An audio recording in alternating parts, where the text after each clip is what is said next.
gatanu w'ikigwa tugomba kwigisha uno munsi. Turashimye ku kigwa kivuga ngo nibihe byizigiro abayisilamu bafise inyuma y'ubuzima, kuko inyuma y'ubuzima turazi neza yuko hari ubundi buzima buzobandanya bw'ibihe bidashira. Hari abantu bazoba mu buryo bw'ibihe bidashira, hakabaho n'abandi bazoba mu buzima budahera bwo mw'ijuru. Rero mfatiye ku kigwa c'ejo, mbona yuko ikigwa namaze kukirangiza ntaranacigisha. Muti kubera iki? Mfatiye neza ku nyigisho za rejo, ku muvugabutumwa w'Abayisilamu yaratwemeje neza, atubwira yuko Abisirayeli, Yesu yatumye ku Bisirayeli ku miryango 12, kandi atatubwira ati no mw'ijuru ibibanza byaramaze gukwira. Muri Yerusalemu bazokwinjiramo ngo hari ibirimba cyangwa imiryango 12 cyangwa amarembo 12. Hanyuma kandi hakaba hariyo n'intebe 12 z'abigishwa ba Yesu. Hanyuma rero ngo muri icyo kibanza ngo baciye bashyiraho n'urugo cyangwa korupiyo.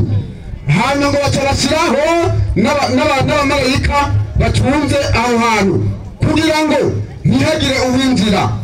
Mbere uwavuga ubutumwa wavuze ati abamarayika n'abasiti. Kubw'ibyo bigaragara neza yuko Abayisilamu baraduhebuje, batwereka neza yuko abataza mu ijuru ari Abisirayeli imiryango 12, atawundi muntu w'umunyamahanga azonora hehe mu ijuru. Nibyo bizera, ariko twebwe Abakristo twarabibagiye. Ariko hamwe n'ibyo rero biragaragara yuko Abayisilamu bamaze kubitahura uko, barabona neza yuko atakibanza bafise mu ijuru. Kubera iki? Ibibanza byaramaze gukwira. Kubw'ibyo rero nicyo kigo tugomba kwigeko. Kiretse nibaza ngaha baza guhindura bavuge bati oya twarihenze, natwe Abayisilamu turafise ibyizigiro yuko dufise ikibanza mu bwami bw'ijuru. Reka ntangure rero n'umurongo ubereka mu cete cyane cy'Abatesalonike kane 13. Cyane cy'Abatesalonike bande twari ijambo ry'ibyizigiro. Mbega riboneka gute? Ni bande kandi bafite ibyo byizigiro? Ni bande kandi badafise ibyo byizigiro? Haravuga ngo ariko bene data nitugomba ko muyoberwa iby'abasinzira ry'urupfu. Nitugomba ko muyoberwa iby'abasinzira itiro ry'urupfu. Ngo nimubabare nka babandi badafise ibyizigiro. Ngo nimubabare nka babandi badafise ibyizigiro. Uko twizera yuko Yesu Kristo yapfuye akazuka. Uko twizera Yesu Kristo yapfuye akazuka. Abariko twizera yuko abasinziriye muri Yesu. Abariko twizera yuko abasinziriye muri Yesu, Imana izobazana nawe. Imana izobazana nawe. Kumbe turabanya yuko Paulo ariko arabwira Abatesalonike, kuko icyo gihe mu Batesalonike bari bafite umugenzo, iyo babuze uwabo yapfuye bararira bakaboroga, bakabona yuko bigizene birangiye.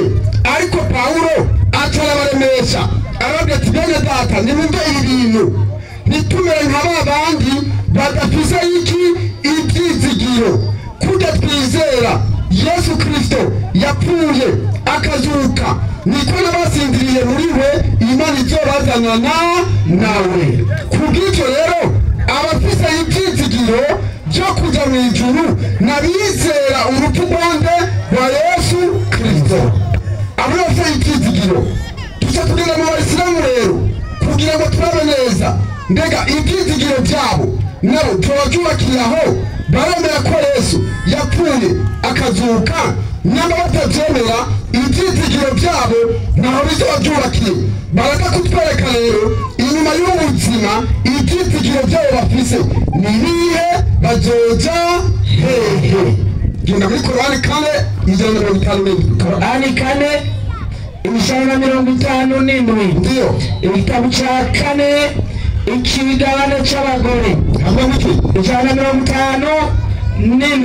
haravuga ngo jambo kanuni haravuga nakwaje kusema kwao ngo nakunda kuvuga kwabo sisi tumemwoa Masihi Isa ngo yuko twebwe twise Mariya mwana wa Mariamu, umwana wa Mariya mtume wa Mwenyezi Mungu, intumwa y'Imana, hali hawakumuua ariko ngo ntiyigeze bamwica, wala hawakumsulubu, ariko ngo ntiyigeze anabambwa kandi, bali walibabaishiwa mtu mwingine wakadhani Nabii Isa. Ariko ngo babambye uyundi mu gisingo ca Yesu, baca bibaza ko babambye Yesu.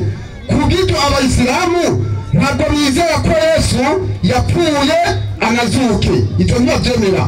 Bizera ko hari uwundi muntu yabambwe mu gisingo cyande ca Yesu. Kubw'ibyo mu Batesalonike twasomye hatubwiye yuko ntitubabare nta babandi badafise ibyizigiro, kuko twizera Kristo ko yapfuye akazuka, abariko twizera n'abapfuye muri Kristo kw'Imana izobazanana nawe.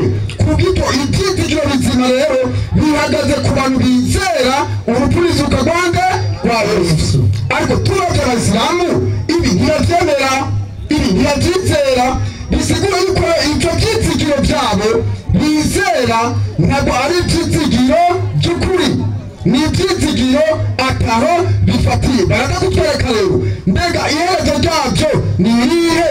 Ni nacyo gituma Muhamadi 46 ku murongo w'icenda acavuga ngo iki? Korani 43 murongo w'icenda, ko atavyizigiro bafise vyo kwizera urupfu n'izuka vya Yesu. Korani 43 murongo w'icenda haravuga ngo sema, vuga Muhamadi, mimi si kiroja mpya katika mitume, ati jewe nabwo ndi mushasha mu ntumwa, wala sijui mtakavyofanywa nyinyi, kandi sinzi ivyo muzogirirwa, wala mtakavyofanywa mimi, canke muzogirirwa mwebwe. Kubera iki? Nta vyizigiro afise, nta vyizigiro nyene ubwe afise, avuga yuko atazi ivyo azogirirwa canke namwe muzogirane muzogirirwa. Uriko uratwenga mu mwanya urarira.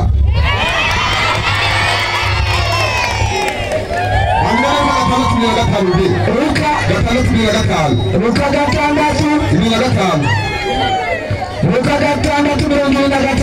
ndio haravuga ngo 25 haravuga ngo muzobona ibara mwebwe mutwenga, muzobona ibara mwebwe muriko muratwenga. Kubera iki? kuko muzoboroga murira, kuko muzogangara murira. Werinde we mutwenga urindire ukize Yesu yabona. Hanyuma rero twamaze kubona neza yuko Muhamadi yamaze kubicurubya, avuga ati Yesu nivyo nzogirirwa, namwe byose nivyo muzogirirwa. Kubera iki? Kubera Muhamadi nta vyizigiro afise, atizera urupfu n'izuka rya Yesu. Kubw'ibyo Pawulo yavuze ati hariho abantu baboroga canke barira kuko badafise ivyizigiro. Abo nabo n'abantu batizera urupfu n'izuka rya Yesu. Nico gituma Muhamadi avuga ati jewe sinzi ivyo nzogirirwa, namwe kandi sinzi ico muzogirirwa. Ibi nivyo vyizigiro vy'abaki? Vy'Abayisilamu. Ni nacyo gituma na bugingo n'ubu nawe uzaba Umuyisilamu ati mbega nk'ubu wishitse ukava mu mubiri ugapfa, urazi n'ibikuza kuza mu buzima budahera, avuga ati inshallah Imana niyibizi. Bona byazi Imana niyibizi. Nukuvuga ibyo arimo ntazi namba. Muhamadi yavuga muri iki Korani 10:8.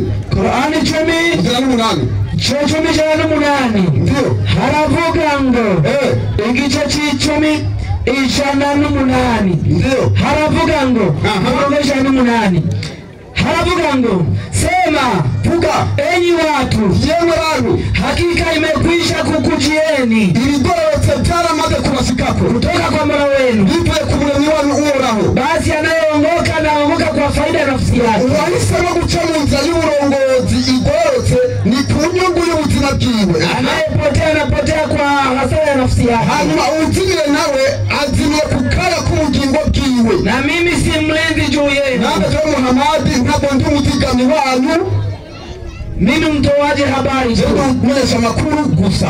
Muzimira mutazimira birabasha. Bitewe inzira igororotse ni ku nyungu yawe, ariko uhisemo gukurikira inzira y'ubuzimire nawe ni ku kaga kawe, biragusha. Muhamadi ntakujejwe. Kubera iki? ntabwo azogirirwa, namwe ntabwo muzogirane muzogirirwa. Mwicaye ngaha nta byitigiro mufise ko muzobona iki Imana ntimugira nama, namwe ibyo byitigiro mubifise muze kubitwereka. Ariko Korani ivuga ngo iki 10:16 10:16 kubera umwanya ngenda kuzigura Korani tukufu ndio haravuga ngo hava wiki 10:16 kama Waislamu nyamba Waislamu wangelitaka kweli hii akilini iyo badagushira ibintu by'ukuri mu bugingo bwabo wasingetokomea katika shimo hili la zila ati ngo ntibari guhera bose muri iki kinogo cy'icyago walimoangukia bakorokero. Hata hivi sasa n'ubu rero wakitikia sauti ya Mwenyezi Mungu wanaokumbira ijwi ry'Imana na kufuata fundisho watapata tena utukufu wao uliokwisha potea. Agaca bakurikirana n'inyigisho ngo bashobore kugarukana ubwo bwizigirwa bw'icubahiro cyabo cyagizemo cyataka. Kumbe hari inyigisho z'ukuri z'urufatiro abayisilamu baretse bitandukanye nazo bica bituma bakorokera hehe mu manga. N'ubugingo niyo bari barapfayo kugira bashobore gukira nuko bizera umwami Yesu gusa. Ngira baraza kuvayo ubwite n'abayisilamu nta byizigiro bafise ko bazoja mwijuru. Umuyisilamu w'ukuri yitanze ko yerekeje muvyo bizera bizera ko imbere ko baza mwijuru ariko bazoca muri Gehinomu. Nicyo bizera hano goma dukurikira muri Gehinomu ibyo zorabaho alimasi Amidu Hasani yahora senga wategenda kumukura muri Gehinomu ndize mwijuru ngo yaje kuja muri Gehinomu. Icyo nicyo bizeye ariko nicyo nacyo ni inyoma kuba ikigomba gukoreshwa muri Gehinomu nta uzovayo. Kabiri 39 Qur'an kabiri 39 wamaze gukoreshwa muri Gehinomu uzovayo. Kabiri 39 ikigabane cy'inka y'umuhondo turavuga ngo lakini yeye ariko kabiri 39 nihondi ndio haravuga ngo lakini wenye kukufuru ariko abarogose na kuyakadhibisha maneno yetu bagahakana n'amajambo yacu hao ndio watakao kuwa watu wa motoni. Abo ni wazoba abantu bo mu muriro humo watakaa milele. Bamaze gushika muri uwo muriro bazobamo ibihe byose. Umuntu azohirahira akazokwisanga yakorokeye muri Gehinomu ntazovayo azobayo ibihe byose. Ariko abayisilamu byo bizera bobo bazobanda guca muri Gehinomu hanyuma imana zibakura muri Gehinomu bamaze gusha ngo baze mwijuru. Icyo ni ikinyoma cyambare ibyo byizigiro byabo nta byizigiro bituma bafise ko bazobona iki Imana n'amabeshe baje kugira ngaha. Dakika 2 baba. Sawa iyo ni cyane bose irahanze no kumatiza Ibilisi agaca mu pastori wewe wanza yakaitwa yashushe ndaze kutinya kubatiza wewe kandi usugasha mu kwaga kabisa bakakura gorana waze tumaze kurungora kubito rero ni ngombwa tumenye neza yuko icyo turiko turakurikira dushiramo n'ubwenge kugira ngo nituje twisange twarajuniye cyangwa twaratakaje umwanya. Ni ngombwa abayisilamu bamenye rero ko bakwiye gukurikira agatima mpembera baramenye icyo barimo batari icy'ukuri nta byizigiro bafise byo kuzobona Imana nta byizigiro bafise byo kuzoja hehe mwijuru. Ibyizigiro byabo ni uko bazoca hehe muri Gehinomu. Natanze umurongo werekana neza umuntu azovira agashika muri Gehinomu ntazovayo azobayo ibihe byose. Basi kugira tubakeneye umwigisha adaguhaguruka ngaha adakuvuga ati twebwe ibyizigiro byacu tuzoja hehe mwijuru. Ariko tangira ikibazo kutsirwa cyane batubwira bati ijuru yagizene cyaramaze kuzura niba cyaramaze kuzura bisigura yuko abayisilamu bakiranutse mwijuru. Bashobora batwereka ikibanza cyabo kiri hehe kuko ikibanza cyabo kitari mwijuru kiri hehe muri Gehinomu. Ibintu kubyemeza cyangwa kubyerekana mu wundi mwanya maze kumva umwigisha byo kurundi ruhande icyaza kuba yavuze. Ariko mu ncana kandi mbere kuvuga abayisilamu nta byizigiro bafise inyuma y'ubu buzima. Ni inshallah Imana ni ibizi Imana ni yabishaka basi. Ariko twebwe nk'abakristo suko Yohana 6:8 hepfo sawi byagize umwami Yesu araheza jore amashimije kumwigisha. Haleluya. Bigenze neza cyane. Jewe nizera neza ko Munyekiti ariteguye kubikora neza kugira ngo duhereze umwigisha kwa ruriya ruhande.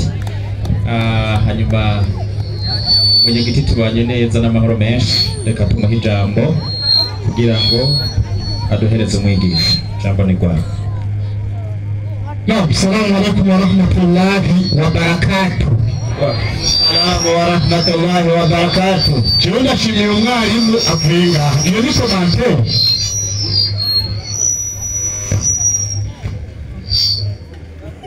Sinigeze ndumva abakiristo bazoja mugafise ikibazo mbega abayisilamu muzoja he yigeze abaremesha abakiristo aho muzoja Oya gusa yemeye ko iry'iwabo ryuzuye abanyisirayeli. aha iry'iwabo ryaruzuye abanyisirayeli pandas None abasilamu namwe muzoca muja he? pandas nogaha niso yewe nisosi utayigize nisosi tuzoja iraha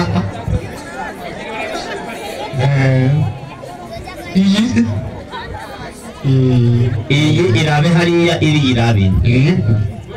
Hanyuma abakiristo babasomeye umurongo mu murago w'abatwenga. None murago w'abatwenga muzogandara murira gandara mutwenga muzojahe mbega mushaka babwire n'isosi tuzojahe oya bava mu buroho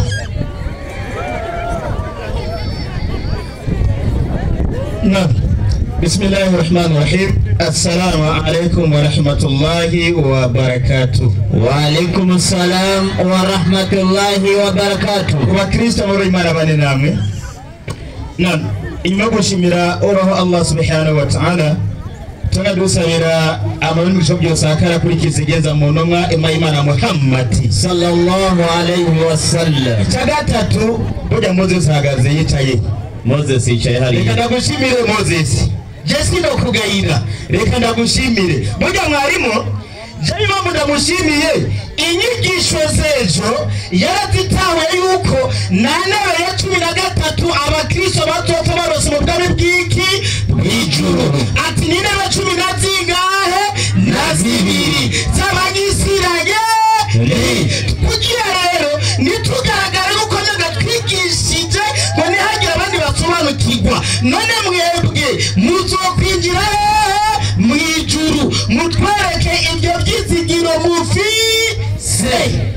Boga ndagenda kugaburire iko kabaza jamani ibyizigiro nisezera no twasezeraniwe narure ma apari ibyizigiro mwarimu uvuze ati ibyizigiro ushobora kwizigira ibitari byo ati kubera iki mwarimu n'abakristo bizigiye yuko bazoja mwijuru kugufa no kuzuka kwande kwa Yesu ngo Yesu azobajane mwijuru kubera bacunguwe nande na Yesu. Nivyo byizigiro bafise jamani bizigiriye ubusa kubera iki n'Imana yabivuze inaricene indwi Zaburi 49 igitabo cha Zaburi jamani byizigiro mufise bizigiriye zero inyandiko iti safi nta muntu n'umwe ati nta muntu n'umwe ashobora gucungura mugenzi we. Jamani n'Imana ivuze muri Zaburi yuko nta muntu n'umwe ashobora gucungura mugenzi we. Basi turavuye ngaha ati bazojanwa n'ijuru kuva kuzwa kwande kwa Yesu. Kuba Yesu yagize iki yabacunguye. Imana nayo ati kurangaho iteka mitwe nta muntu umwe ashobora gucungura mugenzi we. Yesu ni umuntu cyangwa se umuntu ubona nimero nyine Yohana umunani mirongo ine ubutumwa bwiza bwanditswe na Yohana ariko mubwira iti ariko none murondera ingene mwanyica jewe Yesu. Ati murondera ingene mungandagura jewe Yesu. Umuntu oya handisiki umuntu otesi uyazokujana mwijuru tubise n'umuki n'umuntu umbe najuru bafise ibyo byizigiro bizigiriye ubusa. Pawulo yacavuga amajambo akurikira mwarimu kenze dizibita bikono ba kabiri kenze dizibita kwa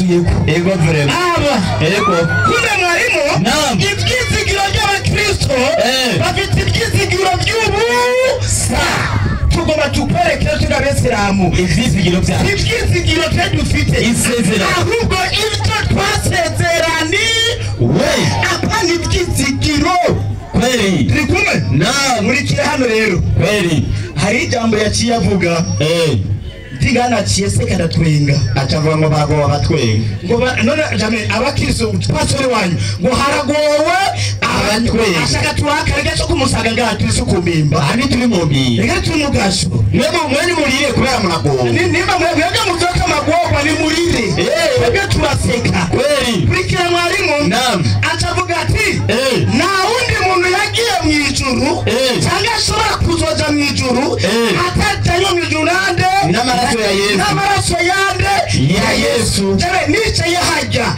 natwenze nduma kubera iki 13:26 Luka kenze wewe 13:26 Luka ndiyo inyandikira mu bwiriti safi hagira ati changamka yaninzu ati nyaninzu yeza guhaguruka ku rugi imani hagurukira imiryango y'ijuru namwe mugatangura gukomanga muhagaze hanze mukavuga muti abacyuso bahagaze bagatama kudodora bavuga muti mupfasoni kubera ko muzamuzaka amagorwa Yesu muzomujungura umugore kandi Yesu ari umugabo nutwugururiye ndiyo nihazobishura ati simbazi Yesu abwiye ati babwe mw'abakristo mwotesi na Yesu basindabazi sinzi niyo muvuye sindahazi niyo muzotangura kuvuga mutereka twanywera imbere yawe umwaguzi ashaka gukunda icupa barabishoboye kandi wigishiriza mu nzira z'iwacu ndiyo Yesu azobabwira ati ndababwire Yesu ati ndababwira ukuri sinzi iyo muvuye sindahazi niraho mwabakora ibizira mwese mwe mwotesi Yesu azogutera imigera n'ingumi aho niho bazobamarira no kujyana insya z'amenyo aho muzobonera Aburahamu yaronga abagore bangahe batatu Aburahamu yari Misiramu bazomubona ari mu bwami bw'ijuru yajyanye na Yesu mu ijuru oya na Isaka Yakobo yarongoye abagore bane Yakobo yigize imizigo ingahe ine na Beseramu kandi yari Misiramu endelea n'abavugishwa n'Imana bose izirimo z'Imana zose bari mu bwami bw'Imana namwe Kristo muhindiwe hanze bace batangura mwarimu ndahiye pasitori ndahiye pasitori ndahiye uzumva pasitori Moses na Yoshua emerushe barakoreye Satani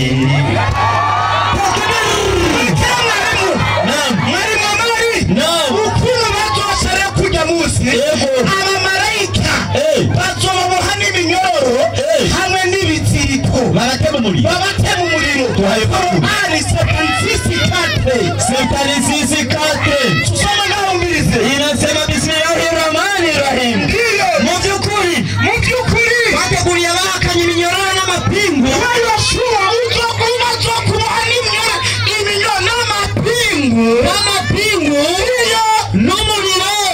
n'umuriro uturira kugira ngo muze gusha ntihagire n'agatoga gatoya gacike bazobaza kubaboha n'amapingu hazobabisha n'amapingu kwerekana hatagira n'upfayo babandanya ndiyo mu by'ukuri ntungane mwarimu aza kwanza uhagare ngaho tugomba turere twebwe abisilamu bitwa bimeze gute kwisiza kwasizwe nande n'Imana kumane kwanza Qur'an 4:6 itara 4:3 tujuma ni Qur'an tugende umwanya 4:6 43:68 Qur'an 4:6 pale namda inasema bismillahirrahmanirrahim ndiyo basavyi banje ati yemwe basavyi banje uzogira ubwoba kuri uwo munsi kandi ntimuzoganya mwebwe bese muri tuzogira ubwoba n'amabwagwa tuzodufite mwebwe mwemeye amajambo yacu mukaba n'abayisilamu kondisyo mwari abayisilamu apana abakirisu mukaba n'abayisilamu iyo nimwinjire mu bwami bw'ijuru mwebwe n'abagore banyu jameni wa Moses n'abagore bacu tuzongera mw'ijuru nabwo tuzobasiga iyo murinezererwemo muri iryo juru bazobakiganira bafise amasahani n'ibikombe vy'izahabu umviriza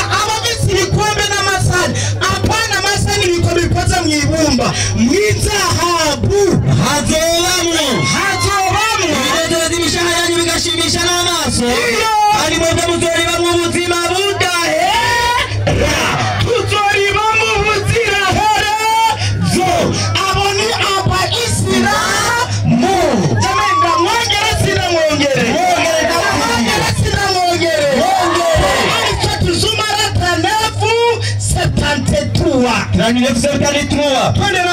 Inasema Bismillahirrahmanirrahim. Na wakija bitonesha kumuremyi wabo bazojanwa mu bwami bw'ijuru. Bari mu migwi tuzokwinjira mwarimu. Iyi migwi ni wowe uzoja n'abagore bawe, Idrisa ajana n'abagore biwe, Samson ajana n'abagore biwe, hamwe na Shenga n'abagore biwe, nanje n'abagore bawe. Binjire mu migwi ndiyo igihe bazobushikira, igihe tuzoba dushika imiryango y'ijuru rero bazosanga imiryango yava yuguruwe, bazosanga imiryango Imana yayuguruye, bazabamuraririye, bazababwira bati hama abasitsi b'abamarayika batubwire bati assalamu alaikum, assalamu alaikum, amahoro abane namwe. Mwarimu, namwe kumbe abamarayika baramukanya gute k'Islamu? Mwana nk'umukisi agiye mu ijuru, abamarayika bazomubwira ati tubwire Kristo. Oya, bazomubwira ngo iki? je nabimbwiye baca nababaza ati tumugire aho rero izo ngorane banaye biko mwarimu abandanya. Amahoro abane namwe, murahiriwe. ati murahiriwe, nimugingire mwibere mu buzima budahera, ati mwibere mu buzima budahera. Tuzobayo na mirere, Mozesi na Yoshua mu muriro kandi na mirere. Wumvise ibyo twasezerana n'Imana? nibyo Iryo ni sezerano. Ndamwongere sindamwongere? Mwongere. 5:54 Qur'ani 5:54 twende na muda. inasema Bismillahirrahmanirrahim. Safi Inasema ni 4 ndiyo bazobegamiye. jamani, mwijura tuzoba twegamiye Imisego imbere muri ryo basharijwamo amahariri y'ubutare. iyo misego izoba isharijwemo amahariri y'ubutare bwitwa ruro. Ameni apani bitanda bikozwe mu mbaho n'ivyamwa vyo mu mirima, amavoka, amatende, imyembe, imiwi, pasiteke n'amananasi. Ndiyo bijonajondera hafi yabo. hajya tuza turyamye nzoma namura niryamye muri paradizo. Uguma wirira. Nirira muri Tuzovyamura biboroheye. tuzoryama bitworoheye. Biborohera kwamura. Ndiyo bazoba bameze kose. ndiyo none niyihe mu ngabirano z'umuremyi wanyu mwebwe amajini no mu bantu? agara mwarimu, uko niko tuza tumeze mu bwami bw'ijuru. Reka ndamubwire mwarimu, n'impuzu tuzoba twambaye suratul Hajj 22-23 Qur'ani. baratubwira ko nabo mw'ijuru bazogenda bari gusa. Nyarutsa mwarimu. 22 mbere soma 73-12 76 jusqu'à 22 76 jusqu'à 22 inasema Nyarutsa Bismillahirrahmanirrahim. ndiyo kandi azobahemba imirimo yo mu bwami bw'ijuru ndiyo n'ivyambagwa vy'amaharire. jamani, Mozesi na Yoshua tuzotwambaye impuzu zikozwe mu maharire, apana impuzu z'ishato, kubera ko bihanganye. nabo baraza kutubwira ati tuzoba twambaye imitoto, tuzoba twambaye amaguniya. baraza kubitubwira nacu bagara mwarimu. baragira bati safi bazokwegamira inyegamo z'iteka, ntibazokubamwo intuguta canke ikonyozi. n'ibintu vyaryo n'ibitutu vyaryo bizoba bibegereye n'ivyamwa bijonajona hafi y'amaboko yabo. kandi bazonyuragiranwamwo n'abafise ibikoresho vy'imijumbu n'ibikombe bikozwe mu vyirore. mu vyirore apana ibikombe by'iplastike n'ibirahure n'ibijumbu byuzuye ku rugero. muri ryo bazonywesha ikinyobwa cyitwa kivanze na tangawizi.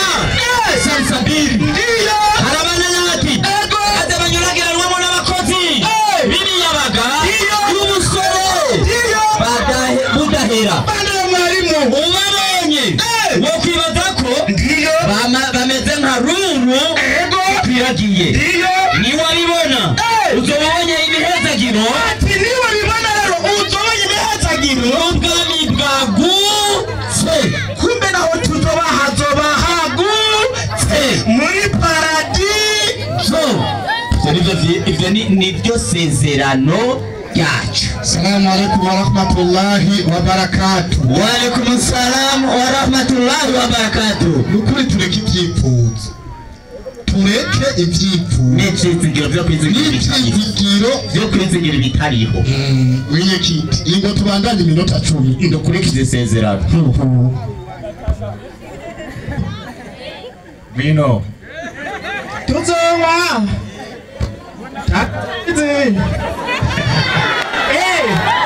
Bino mugenzi acira n'amaboko yose.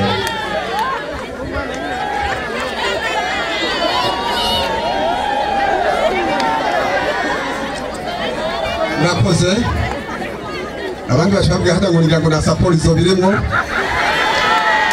ngo na pasiteke bose n'imyembe n'amavoka n'ibiki uko ari hatari kabisa.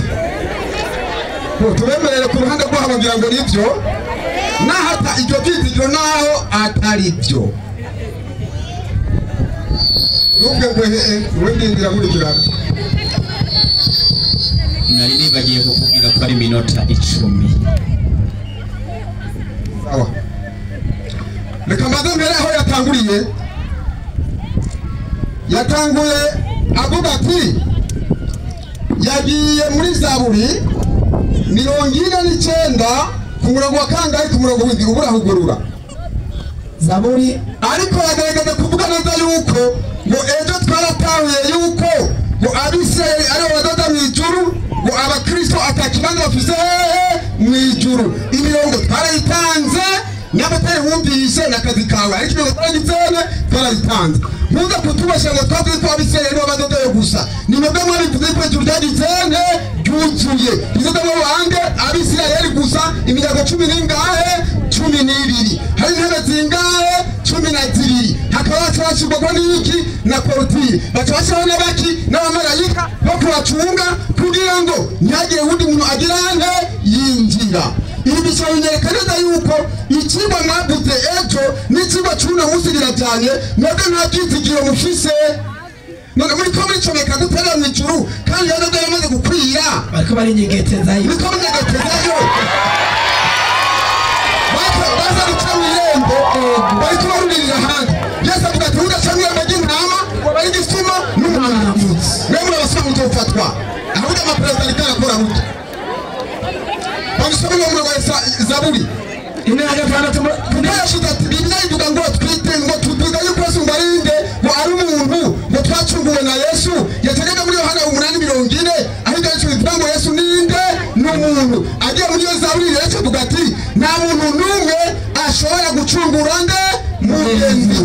Ariko niyatahura amajambo ariko aravugwa aho n'amajambo nyabaki yari karabwirwa bande cyari cyerekeye iki. Bashobora ku murongo wa 6 basimbiye iki 6 bari kutasubira kuri 6 abishimira ubutunzi bwabo. Umviriza, abishimira ubutunzi bwabo bakirata ibihinda by'ibyo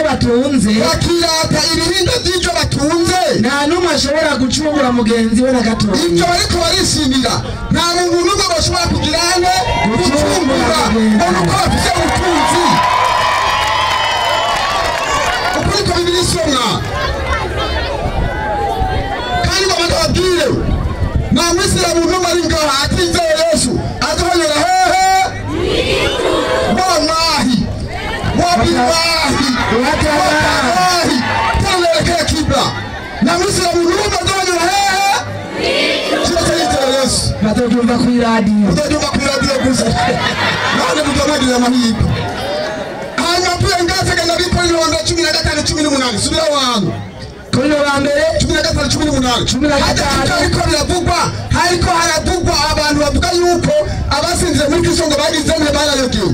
Ntabwo barayogeye ahubwo ati nyaba musanga mwizereye ubusa mwizigiye muri ubu bugingo mbega byasigura iki? Nyaba tuvuga yuko Kristo yapfuye akazuka sawa nyamba ibyo twizera igiti cyo cyose cy'ubusa azuke. Ibyo tuba twizera byose ni ubusa, ariko Kristo yarapfuye arazuka. Yesu kuri 18 wose 20 yongera aravuga ngo bari umwanya ariko none Kristo yarazutse mu bapfuye. Kristo yarazutse mu bapfuye, yashurije abasinziriye. Basi kumbe Kristo yarazutse mu bapfuye.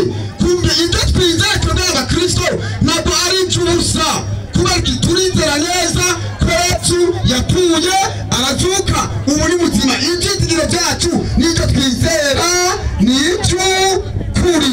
Basi kubera umwanya ari muto rero, reka gerageze kwerekana neza yuko ibyo yavuze atakintu na kimwe cy'urufatiro igeze yerekana. Nawe yashyize kwerekana muri Korani 43 ku murongo 68 aho yavuze ati ngo ku munsi w'imperuka ngo Imana yabo izorye bageze hehe mu ijuru, abagabo n'abagore, ariko imisore n'inkumi n'abana ntibarimo. Nukuvuga bapana ntuye bifuza kugenda mu ijuru n'iki ngo n'abagore nibo n'abana bibo bazobata murabike zubaroza mu kureba. Iki simborane abana imisore inkumi mwaribagiwe, yarabibagiye nimwizire kwa Kristo. Mwakoze bigana n'abagore babo n'abagabo babo. Hanyuma nabyo bavuze rero yuko bazaza mu ijuru. Yemwe reka tubibemerere naho atari byo, tubibemerere naho atari byo. Qur'ani ya Mayunga, Juma Mayunga, Qur'ani hari Juma Mayunga hapo Amajana 31 Amajana 31 ugiye waso tubibemerere naho atari byo. Amajana 31 haravuga ngo na 31 haravuga nahageze ngo nta gikoko na kimwe kizoja mu ijuru uretse ibikoko bitatu. Ibikoko bingahe? Bitatu. Cyambere ijuru ry'Abayisilamu, ijuru ry'Abayisilamu pali ry'Abakristo. Igikoko cyambere ni iki? Indogobe y'Abaramu. Indogobe y'Abaramu zobirihe ni ijuru ry'Abayisilamu. Ry'Abayisilamu. Kigira kabiri. Cya kabiri imbwebwe yo kuri Yosefu. Indogobe yo kuri Yosefu zobiri mu ijuru ry'Abayisilamu. Kigira gatatu n'imbwa yabo y'ishamba. Ina Islam zari mwiki imbwa n'imbwebwe mwiki n'indogoba yo mitatu mutaza makaroni imbwa bagisangize kabisa. Nasikizo bali rurebe yanavyo kabisa, nikizo bali rurebe yakundwa. Ariko rero icyo tubari koreka Bibiliya kiduha umuco ujyari ryo 22:13 cy'icyo Yohana 22 icyo turujimbwebwe icyo turujindogoba icyo turujimbwa cyo kuri murari cyo mwenyene n'abagore banyu n'abagabo banyu. Niyavuga ngo 15 inyuma hazoba imbwa n'abarozi n'abashakanye n'abicanyi n'abasengira igomana umuntu wese akunda kubesha akanabikora. Ahamija kamaze gusobanuka kandi wega naho muri Mayunga 33 n'Abayisilamu ndazi ko babizi yuko ari ngombwa binjire hehe Gehinomu. Ajya amajambo yatanze nayo kwihumuriza, ariko bitasibyo. Haravuga ngo Muhammad natubazaga Muhammad abantu bagukurikiye ku munsi w'imperuka bagejahe mwananje harakantu n'icyo umwanya uri muto kandi sinokareka kanzu harike rero binkunda turasoma tore Qur'ani 55 cya gitabo kirasoma mu izina rya Yesu kiravuga 55 nahageze 41 niho ndi haravuga ngo 41 watajulikana wofu kwa alama zao abanyabyaha bazomenyekanira ku bimenyetso byabo. Hanyuma nuko rero bazofatwa k'umushatsi wo mu ruhorihori n'iki n'utuguru twabo, hanyuma batererwe muri Gehinomu. Muri Korani 8 Korani ivuze ngo abanyabyaha bazomenyekanira ku bimenyetso byabo. Bamaze kurangwa kuri ibyo bimenyetso byabo bazoca bafata umushatsi wo muri ruhorihori n'utuguru baca batugagiza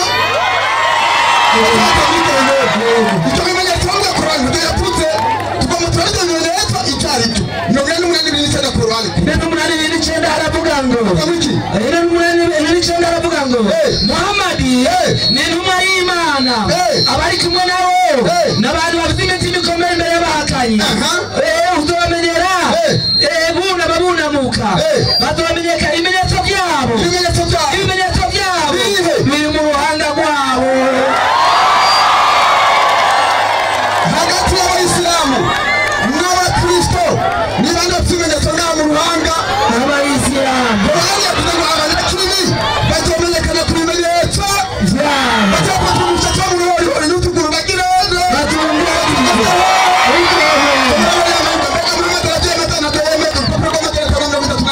haravuga ngo Muhammad aravuga ngo n'abantu banje batezanwa ku munsi w'imperuka baca baterera muri gihenomu Muhammad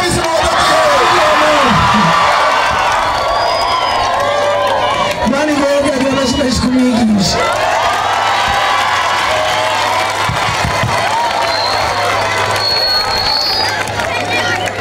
haleluya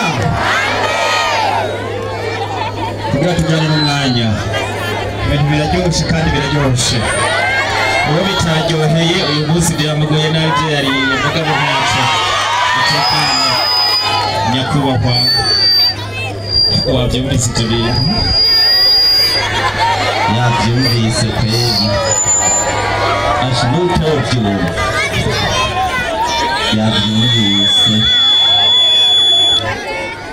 Assalamu alaikum wa rahmatullahi wa barakatuh. wa alaikum salam wa rahmatullahi wa barakatuh. Mucatumye tubaha iyindi minota 10 nukugira basi apfume yiyandikira agapapuro akazane avuga ati abakristo bazoja n'ijuru. Nico gituma twamuhaye iyindi minota mugabo avuye ngaha no muri iyo minota ahubwo ikintu ikosa koze ridakuba n'abavuga butumwa kuvuga ibyo bintu ngo si byo